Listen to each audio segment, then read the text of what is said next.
Hello, നമ്മൾ ഇന്ന് ഇതുവരെയും ചെയ്ത ക്രാഫ്റ്റിൽ നിന്നും വ്യത്യസ്തമായിട്ടൊരു സാധനം ചെയ്ത് നോക്കിയാലോ? അപ്പോൾ ജസ്റ്റ് ഒരു ട്രൈ ആണ് കേട്ടോ. ഞാൻ ഒന്ന് നോക്കിയതാണ് ഇത് ഇങ്ങനെ ചെയ്യാൻ പറ്റുമോ എന്നൊന്ന് നോക്കിയതാണ്. അപ്പോൾ അതിനായിട്ട് നമ്മൾ 5 കളേഴ്സാണ് എടുത്തേക്കുന്നത്. ഞാൻ എടുത്തേക്കുന്നത് റോസ്, പിങ്ക്, ബ്ലൂ, യെല്ലോ, അതുപോലെ തന്നെ ലാവൻഡർ ഷെയ്ഡാണ് എടുത്തേക്കുന്നത്. അപ്പോൾ ഇതിൽ കുറച്ച് ഡാർക്ക് ഷെയ്ഡായിട്ട് വരുന്നത് ആ റോസ് മാത്രമേ ഉള്ളൂ കേട്ടോ. ബാക്കിയെല്ലാം ലൈറ്റ് ഷെയ്ഡാണ് എടുത്തേക്കുന്നത്. അപ്പോൾ ഞാൻ ഇത് ചെയ്യുന്നതിന് മുമ്പായിട്ട് ഞാൻ ചുമ്മാ ഒരു റഫായിട്ട് ഞാൻ അതൊന്ന് വരച്ച് നോക്കിയിട്ടുണ്ടായിരുന്നു. എന്നിട്ട് അത് രീതിയിലാണ് ഞാൻ ഇതിലേക്ക് ചെയ്ത് വെച്ചേക്കുന്നത്. അപ്പോൾ ആദ്യം നമ്മൾ ആ ഒരു പേപ്പറിൻ്റെ ഒരു സൈഡിലായിട്ട് ഇതുപോലെ വരുന്ന രീതിയിലാണ് ഞാൻ ത്രെഡ് ചുറ്റി കൊടുത്തേക്കുന്നത്. നമ്മുടെ സാധാ ഗം തന്നെയാണ് ഞാൻ യൂസ് ചെയ്തേക്കുന്നത്. അപ്പോൾ അത് വെച്ചിട്ട് ഞാൻ ഫസ്റ്റ് സൈഡിൽ ഇതുപോലെ ത്രെഡ് ഞാൻ ചുറ്റി കൊടുത്തിട്ടുണ്ട്.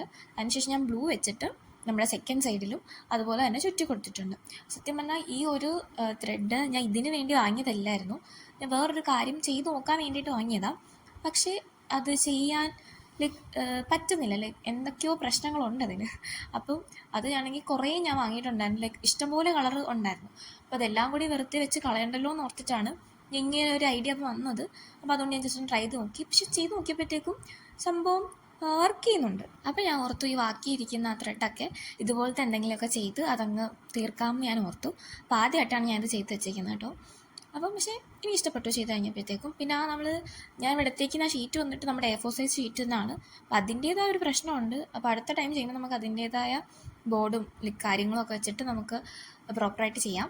അപ്പോൾ ഇപ്പം ഞാൻ ജസ്റ്റ് ഒന്ന് ട്രൈ നോക്കിയതുകൊണ്ട് ഇതുപോലെ വെച്ച് ചെയ്തതാണ്. അപ്പോൾ ഈ പശ വെച്ച് ഇങ്ങനെ ഈ ഒട്ടിക്കുമ്പോഴത്തേക്കത് വേഗം തന്നെ ആ നൂലിൽ ഒട്ടുന്നുണ്ട് കേട്ടോ. വലിയ പാടൊന്നും ഇല്ല ഒട്ടിക്കാനായിട്ട്. പിന്നെ കുറച്ച് ടൈം എടുക്കുന്നേ ഉള്ളൂ. ഇതൊന്ന് ചുറ്റി എടുക്കാൻ വേണ്ടി കുറച്ച് ടൈം എടുക്കുന്നേ ഉള്ളൂ.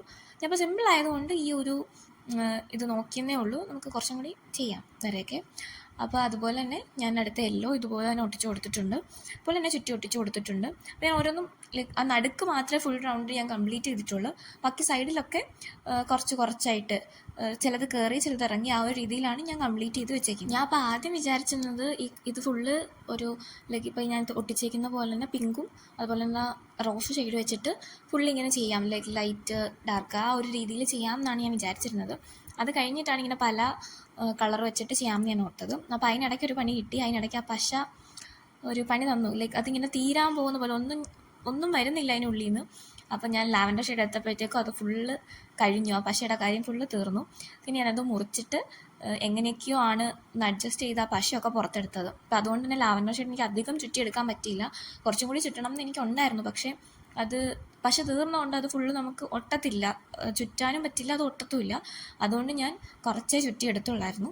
അപ്പോൾ അവിടെ വെച്ച് ഞാൻ നിർത്തിയിട്ടുണ്ട്. പിന്നെ എക്സസ് ആയിട്ട് വന്ന സാധനങ്ങളൊക്കെ നമുക്കൊന്ന് കട്ട് ചെയ്തെടുത്തിട്ടുണ്ട്. അപ്പോൾ ഇതാണ് നമ്മുടെ സാധനം. നിങ്ങൾക്ക് ഇഷ്ടമായിട്ടാണ് കമൻറ്റ് ചെയ്യണേ.